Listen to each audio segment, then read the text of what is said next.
Good morning, everyone. I think it's Friday, February 26th, I think.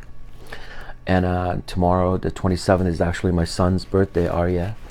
And I just wanted to wish him a happy birthday. And when I came to the studio this morning, I found this book that it draws me to it once in a while.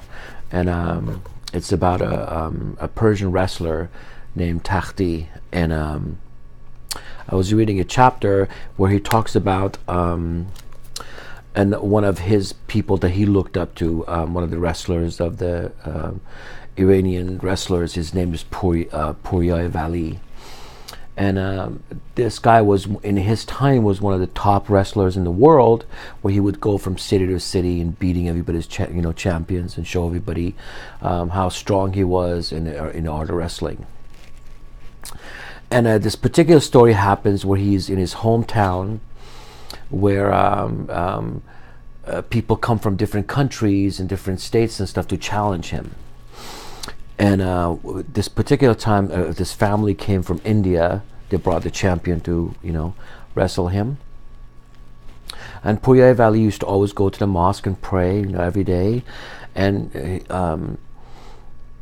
there's a couple points in there which it's really has me very emotional, and I can see the lesson in there.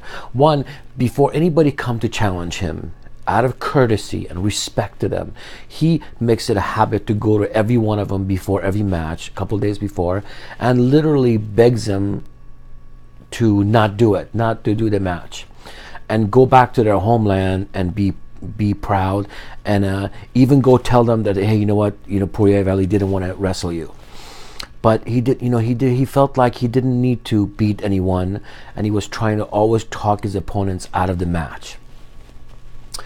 And this particular time was no different. Anyway, so he's in the mosque and praying, and he notices an old lady, and is praying very loudly and saying how much the son is here from India, and he's here to wrestle this champion, and all he wants to do is to get enough money to go back, get a name for himself, and buy a home for his mother and the siblings, and that's all he's been looking forward to all his life. So Pouria Valley, the champion, is listening to this one mom kind of crying and talking about this, praying to God, and it doesn't say anything, comes out.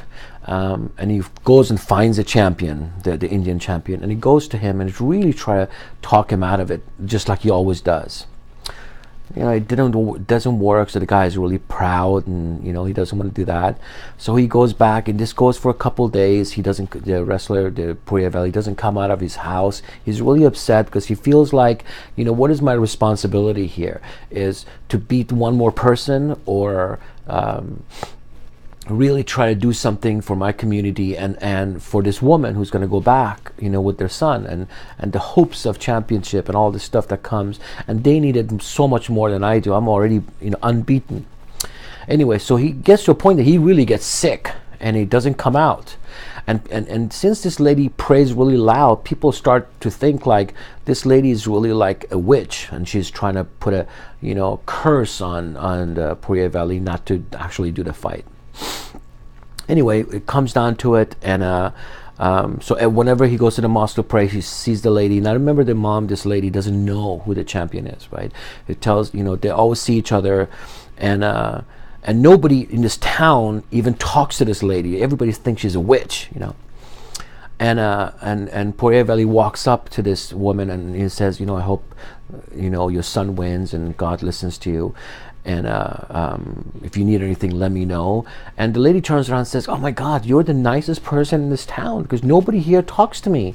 People think I'm so weird. God bless you, and such a great man you are, and God bless you to your family. And I remember, again, she doesn't know who this guy is, right?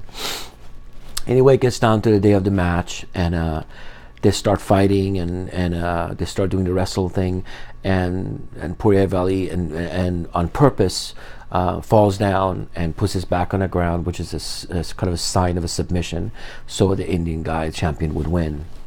Now meanwhile, the mom notices who this guy is, And right after this happens, while his son is all into the pride of winning, comes into the middle of the whole thing, and he says, "Oh, no, no, no, no, no! I know who this man is. This is the man who did this because of me. He wanted God to hear my voice, and he heard my voice, and this is what really is, the art of, to me, the art of martial art is all about."